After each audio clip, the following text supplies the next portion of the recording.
be another case of prescience here, or maybe just really inconspicuous timing. We've scheduled a webinar to talk about, generally high-level policy, and had a tariff announcement the week preceding. So some great timing here on our part to have scheduled this out so far. Happy to have you here and walk through, I think, what promises to be, if maybe not the most exciting webinar we do this year, probably going to be the most informative. So overall, we'll talk through the following big chunks of policy and programming, tariff updates, so recent developments on 301, which is retaliatory tariffs back and forth with China.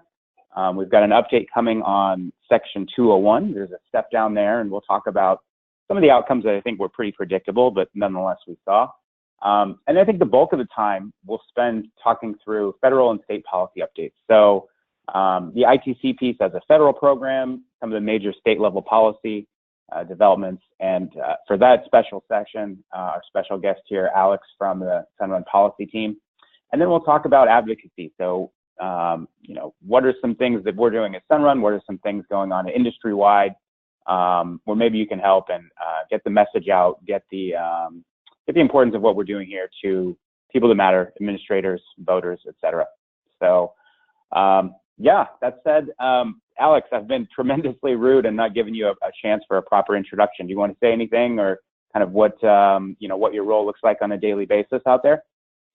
Yeah, just briefly, thank you. It's good to be here, and glad to have the opportunity to present again on Sunrun's policy efforts. So Sunrun has the biggest public policy team of all solar companies in the country. We are incredibly dedicated as a company to ensuring that the policy environment is good for residential solar and batteries, but it takes an intense amount of time and effort by our team, and I'm very proud of the incredible experts that we have on the team that cover all of our market states, the federal government, as well as some leaders in communications that help get Sunrun's message out to policymakers. Mm-hmm. Yeah, that's, you guys are carrying the heavy water there. We certainly appreciate that as an industry. All right, well, let's not linger any longer. Let's get moving here. So it spoke a little bit about the timing here. We saw on the 17th, which was hard to believe, that was just this Monday. And I think the news started to come out over the Twitter sphere on Sunday night. 3 finalized lists for new tariffs on imports from China. So this is the overall program that we've been seeing since July. All apparently stemming from concerns and disagreements over intellectual property and I guess wider spread trade imbalances between the United States and China. So list 1 was a 25% tariff on $34 billion of imported goods. This hit raw materials as well, aluminum, steel, some of the components that we see in racking and other materials have risen in cost, and you've seen the impacts there. List number 2, 25% tariff on $16 billion. That was in effect August 23rd. That hit cells and modules, and I think it's fair to say that the impact there was a little lessened because of what we've seen historically in this industry. I believe that was 2012. There was the AD/CVD tariffs on imported cells from China, and that served to refocus the supply chain to other parts of Southeast Asia, Malaysia, Taiwan, Korea, etc. So what had been tariffed here on list 2 essentially applied to cells and modules that already as an industry we were sourcing elsewhere. So I think limited impact there for us. This next one's going to be fairly sizable. So this is what we'll spend the bulk of the time in this particular section speaking to. List 3, 10% tariff on $200 billion of imported goods in effect September 24th. This will increase to 25% in January 2019. The biggest call outs here, and we'll speak to these, are inverters and non-lithium batteries. And it gets into the pretty gritty, nitty-gritty detail, excuse me, on some of these categories. Again, this is all aimed at, securing better intellectual property rights and some other concessions from the Chinese government. The increase from 10% to 25% is intended, or is at least messaged that it's intended for allowing supply chains to move and change sourcing rules for some of these goods. I think really it's intended to, hopefully, maybe this is me being an optimist, but get people back to the bartering table and hopefully come to a conclusion. Maybe that's optimistic for 3 months, but a man can dream, right? So the list 3 that we were speaking to, the $200 billion worth of imported goods targeted September 24th, there's a lot in here. You can imagine when you're trying to find effectively $200 billion worth of imports, that's going to be on kind of all manner of imported goods. To do so, we have to spend a little bit of time talking about the harmonized tariff schedule, which is essentially a huge classification system for goods. And it falls on a system that's typically a 4-digit master code, period, a 2-digit subheading, and then another 2-digit breakdown, and then finally another 2 digits. There are tens of thousands of lines in these tables to break down goods by what would, from the layman, I think, experience, appear to be really small differentiating characteristics. For example, you see things broken down. I put some fun ones on the side here. You see things broken down: beet pulp and other sugar byproduct. So not sugar byproduct, not sugar, not pulp, but actually beet pulp and other. And then you also hear the term specified. It's written NESOI, basically referring to not specified elsewhere or indicated. So when it comes to the products we typically work with, what does this mean for us? Inverters as a common category, and I know as an industry, and especially me as a product manager, I like to speak specifically. Is this a grid tie inverter? Is this a hybrid inverter? Is this strictly an off-grid inverter? Is it string? Is it central? Is it made to be used and optimized? Those are things I'm typically used to dealing with.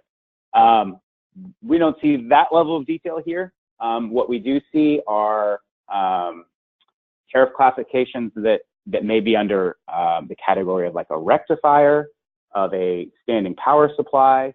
We see things that even as an industry don't really make a lot of sense as classifications for things. And I think that's going to make it very tough when predicting on September 24th and 25th what exactly will be tariffed and what won't be.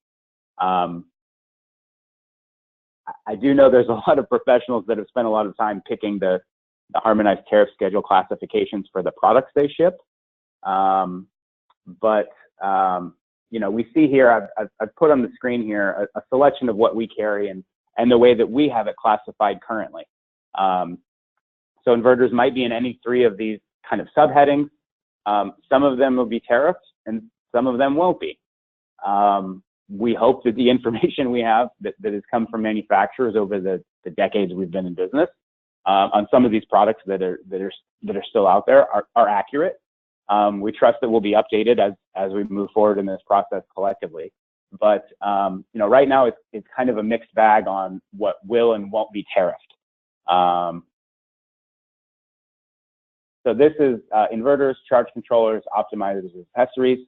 And again, the tariff is specifically targeting items in these harmonized tariff schedule classifications with country of origin, China. So what's not clear is, because I don't have all of the subcomponents that go into these, how many of those subcomponents for material assembled in the US, how many of those subcomponents in some of these products are going to be tariffed, and what's the overall cost impact going to be? That's unclear. It's not clear exactly how much of that will be borne on resellers like AEE Solar, on how much of that's going to be absorbed by manufacturers, if any, how much of that will just kind of have to collectively work through the system. We know it's a tremendous thorn in our side, but it's something we'll work through as an industry. We've gone through this before on other products, and we'll get through this one as well. I did want to speak a little bit to batteries, because these were specifically called out as tariffs. This is a fairly large category, or it's a fairly significant amount of trade in this category. Again, what's not clear here is how particular customs will be on assessing some of these products. So what I've done here is break down some of the HTS categories that were specifically spelled out in that list of, I believe, 5,800 items from the Trade Representative Office. So these are, on the top, these are things that are spelled out as tariff applied. And as I read through some of these, think if you know, your stationary storage for renewable energy will be classified as such. Lead acid storage batteries of a kind used for starting piston engines. So that's essentially going to be 6 12-volt cells batteries for tractors, cars, I suppose airplanes. You know, that's going to power a wider range of things. If we're talking for renewable energy, we might be looking at you know, something a little different.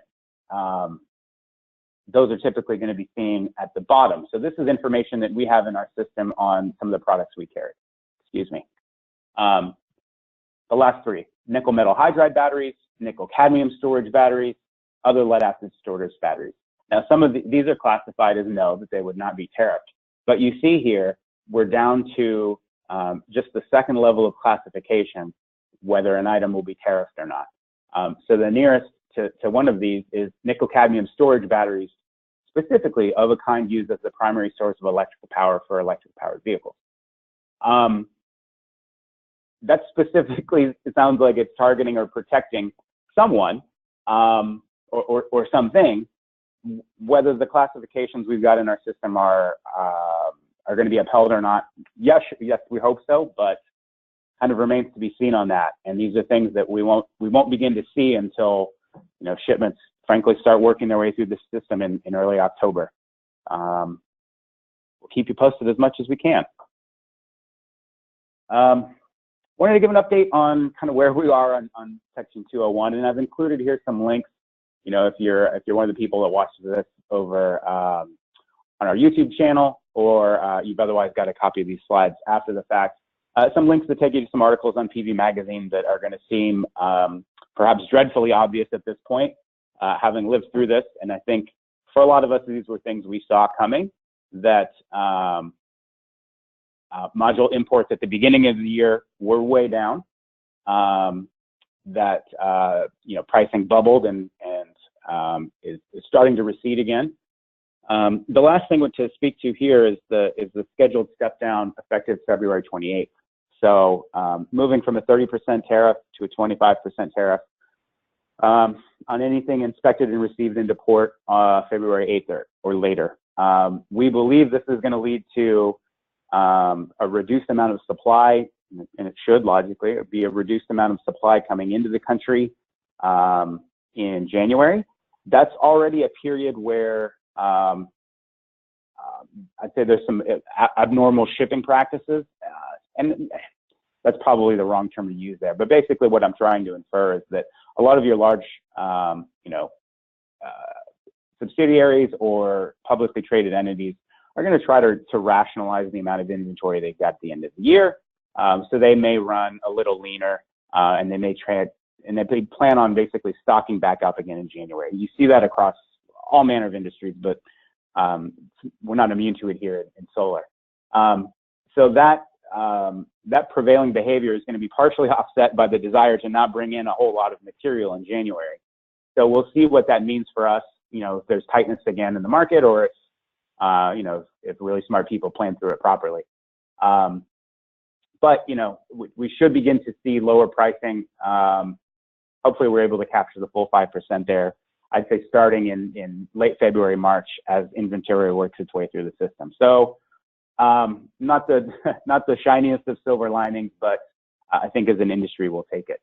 On the right here, I won't belabor this too much, but we've basically got data here that supports, you know, the data that backs up the feeling we had in the industry of starting, you know, starting in June and July, really heavy volumes flowing into and through the U.S. distribution channels in terms of module shipments.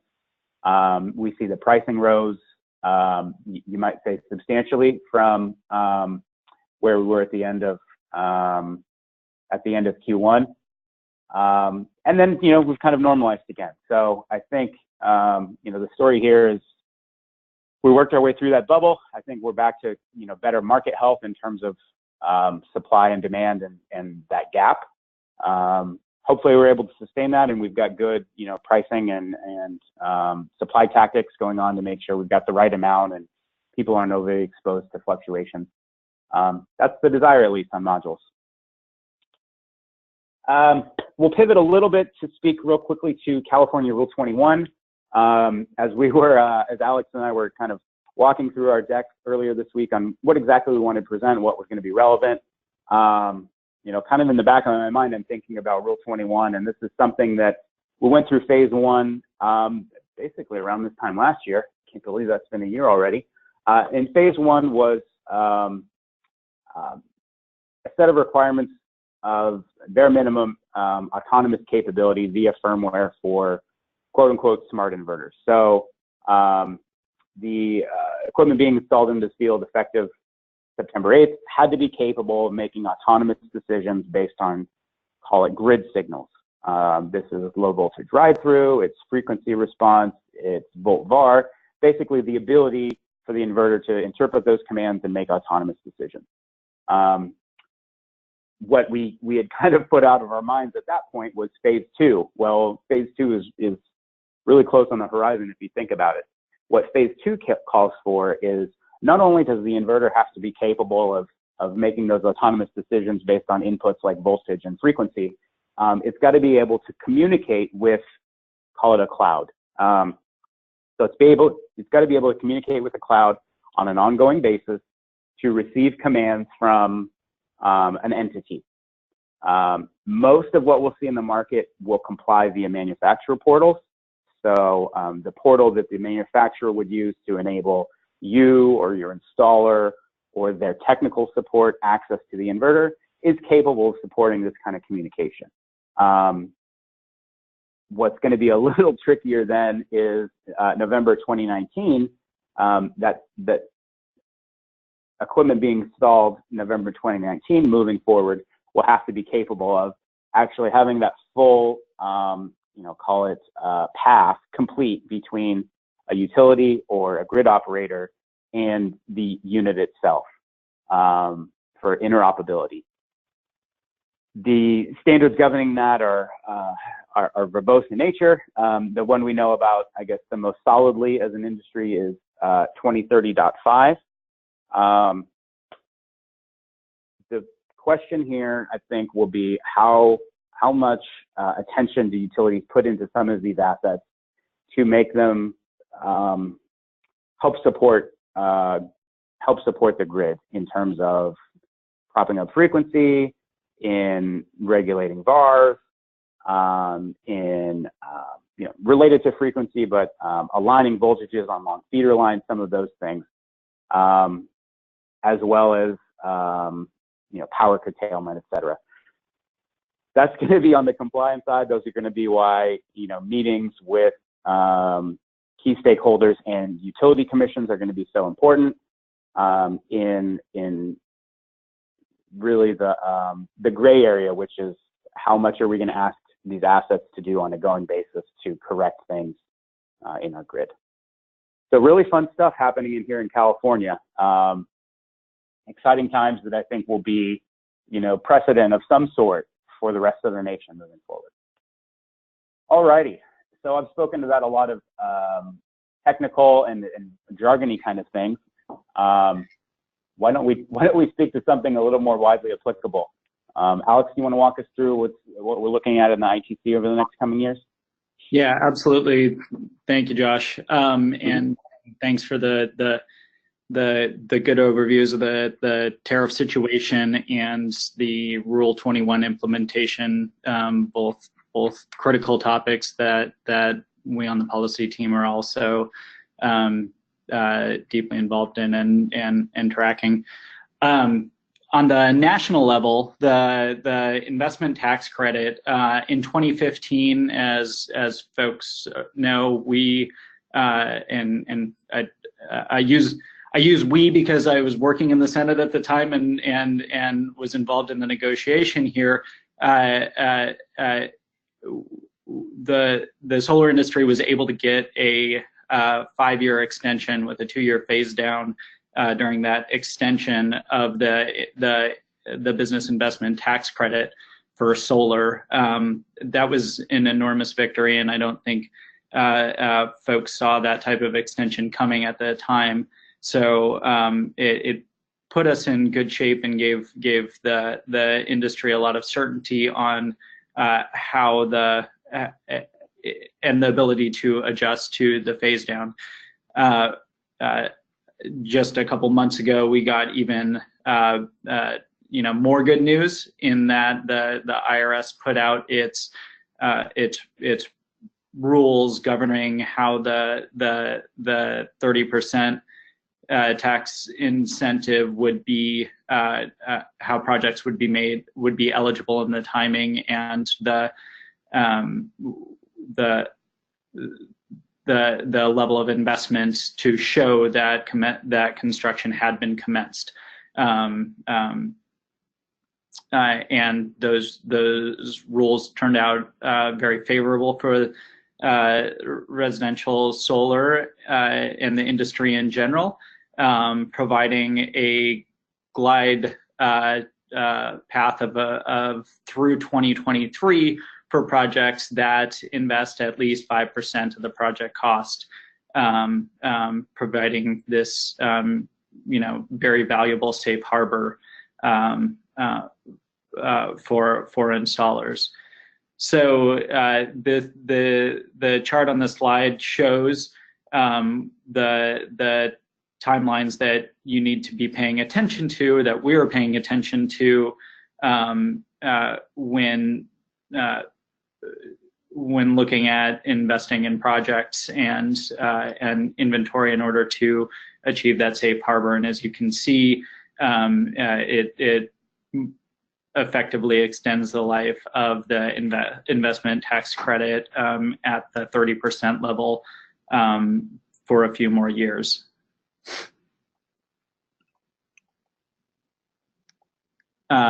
Just to cap the ITC thoughts, we went through a tax reform legislation in Congress last year, finished it at the end of the year, and I want to stress that while we were able to retain the ITC, it was not without an intense advocacy effort within Congress. We were never we were kept off the table at the end, but there were some warnings that we got early in the process in the industry.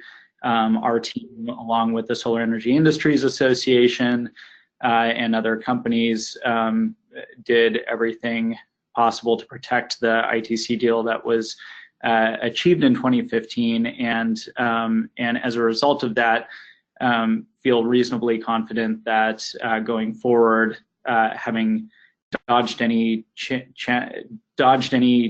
major problems in the tax reform effort, that going forward, we're comfortable that the ITC will remain as in place as this chart showed as the deal produced in 2015. Awesome. So if I could just, one big takeaway for me is no changes in ITC level from 2018 to 2019. That said, at the end of 2019, I think a lot of us out there will need to make some decisions about, you know, what kind of projects are we key on starting in Q1, and how can we get those projects commenced? And that could be something as small as, you know, just basically procuring a portion of that bill of material. If you do that in 2019, you're going to see at a minimum a 4% saving just from commencing construction in 2019 for 2020 projects. Without getting into the too far out years and making, you know, longer term leaps, I think that's the most immediate thing for us to think about is no changes at the end of this year, but at the end of 2019, we'll need to think about that a little more. Exactly. Yeah. Okay. All right. There's been a lot going on at the state level, right, Alex? In a number of the, I guess, more prominent solar states. Yeah, and this is really why Sunrun's policy team has to be so big.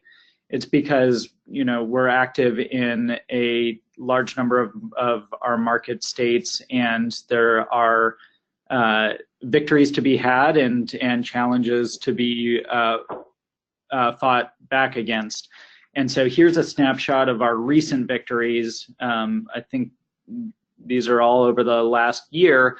Most recently in California, we extended the Solar Generations Incentive Program, which is the California's marquee storage rebate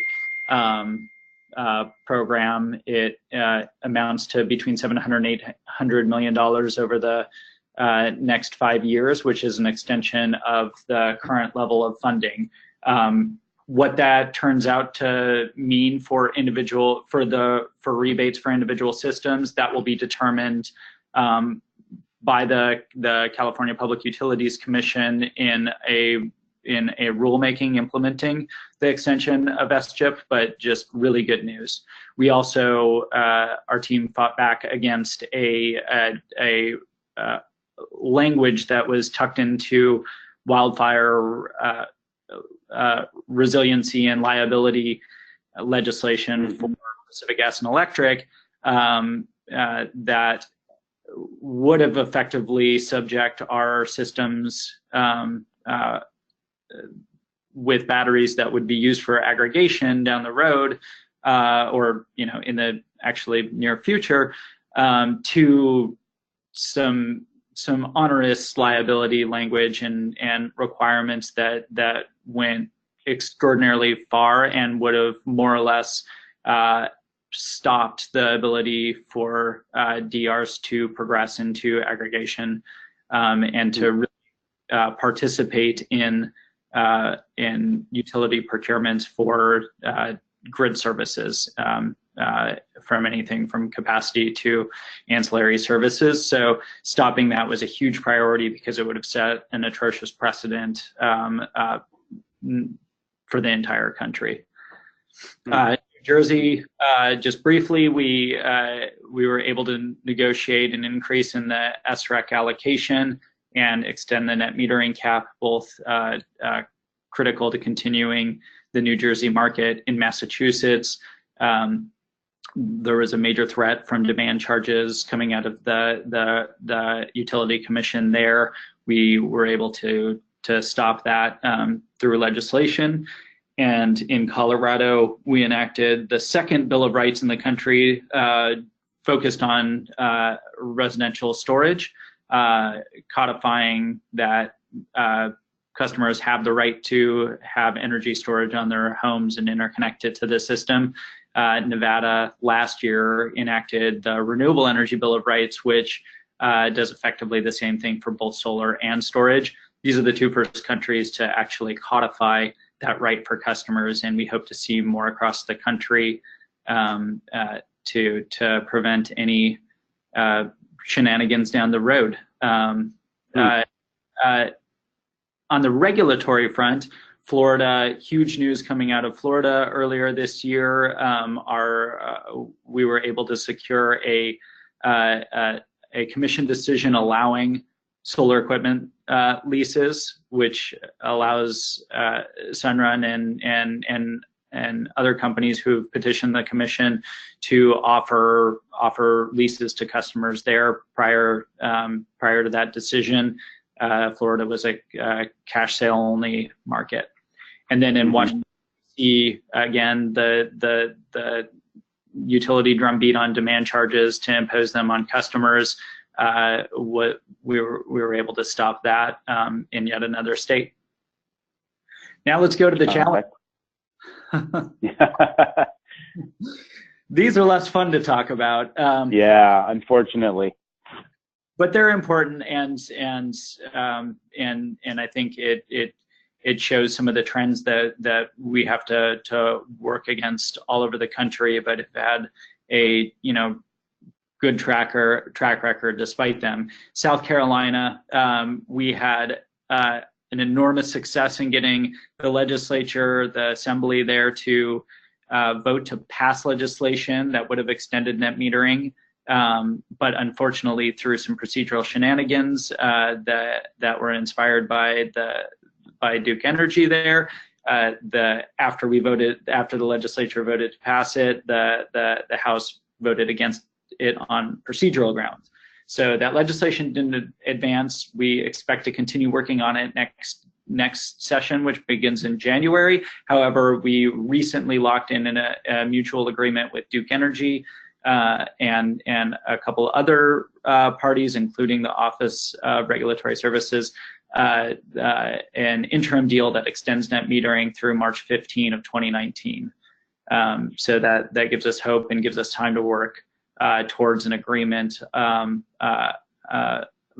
with Duke and others for legislation next year. In Connecticut, a hurdle was thrown in our way. State legislators passed legislation effectively eliminating net metering and replacing it with a buy-all sell-all rate structure. Buy-all sell-all is generally a bad rate structure for us, and we don't see it as a fair approach to crediting customers for solar that they generate and export and use at their home. However, we will still work through the regulatory process because if done right, there could be a way to make it work. So, we'll always remain optimistic. We'll try. On the regulatory side, in Arizona, regulators, beginning in a decision in December 2016, voted to eliminate net metering and replace it with a net feed-in tariff. In APS, we reached an agreement last year that was not ideal but was workable, and Sunrun is still selling and installing an APS. In TEP, the outcome was not as favorable, and we just last week got a decision by the commission, because there was no settlement with Tucson Electric Power, that was that reduced the export rate too significantly and imposed too high of a grid access fee to make the market viable for leasing. At least our early numbers show. And Michigan, challenging regulatory environment there as well. They also replaced net metering with a net fit and a grid access charge mimicking the Arizona model. A lot going on out there, boy. More positive, more good. More good than bad, of course. The buy-all sell-all rate structure, would that require an end user account to either be either a producer or a consumer, but not both? So the implementation of buy-all sell-all is, it basically treats a customer like a generator, not necessarily as somebody generating for themselves, producing power to be used to offset their own supply. It requires every electron that their system generates to be purchased by the utility at a set rate. The utilities want to set that rate as close to avoided cost, low avoided cost as possible, basically saying that it's only worth as much as electricity. The next unit of avoided electricity, right? Exactly. So instead of offsetting your own usage, which is the way it should be at the retail rate, you are required to sell every electron, even if you use that electron at your home. Does that require a homeowner to have two service entrances? I don't know. Okay. I don't know. Interesting. Yeah. We'll find out. Okay. Well, thank you for that. It has not been implemented yet in Connecticut, so these are those questions that remain to be answered. So this is a snapshot of just the national regulatory environment, focusing on net metering. It shows how many states have net metering policies in place.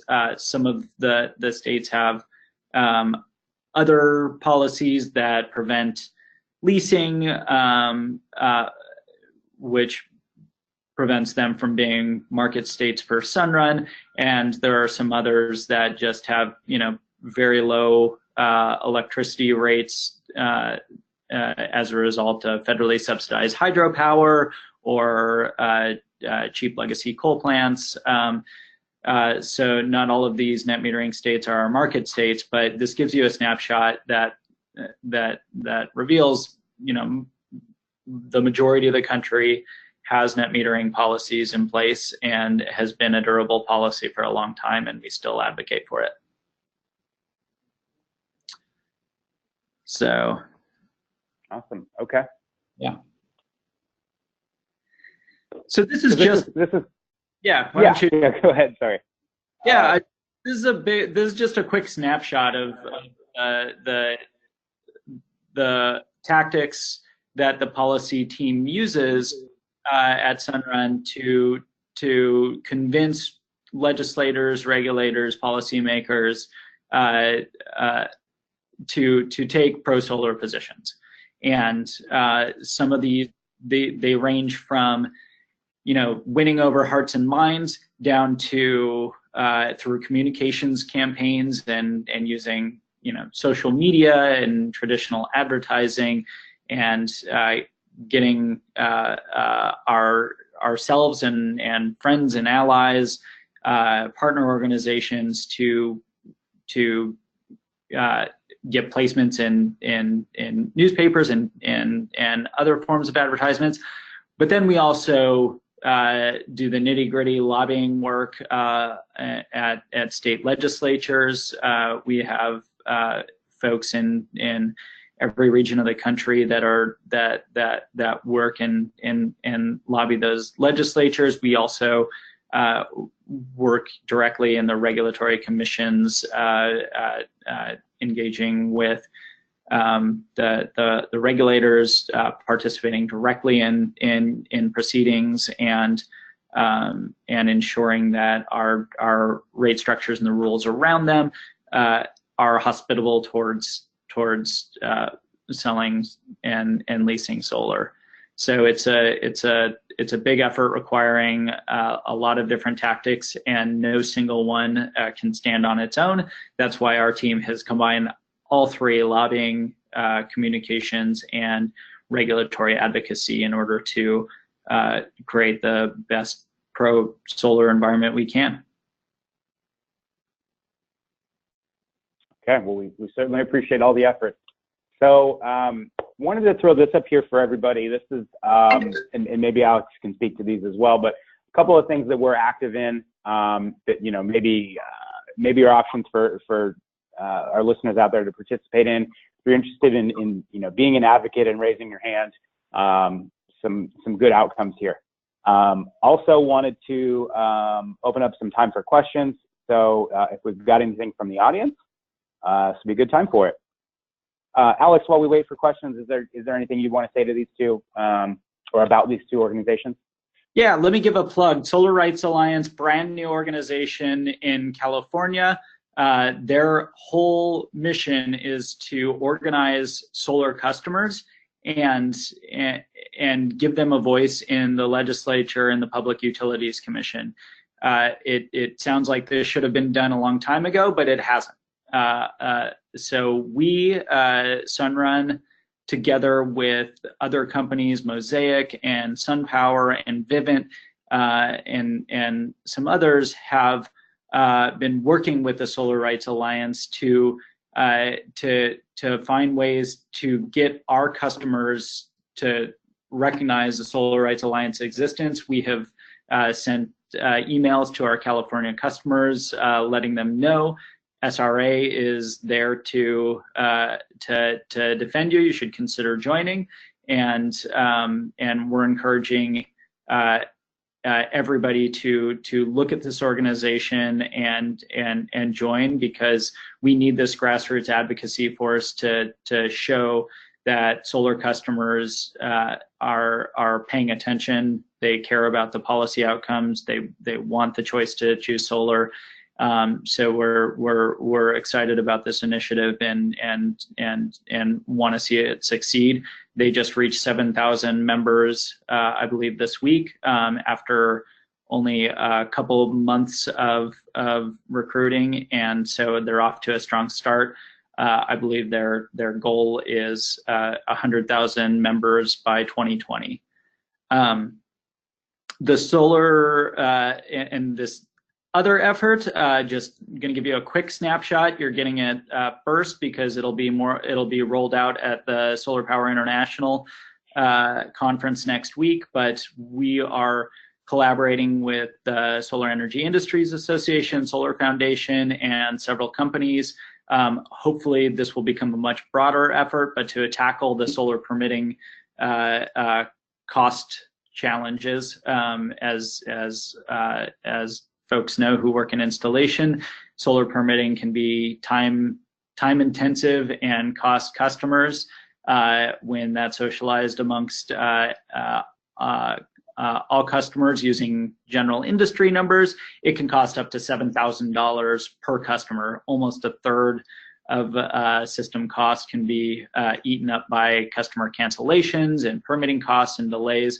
So this is a big effort. It's a tough challenge to tackle, but we are working on an action plan that will hopefully be effective, but it'll take some time to implement. But the outcome of it will be a much more sustainable, lower soft cost future. Well, I can't wait for that. Thanks, Alex.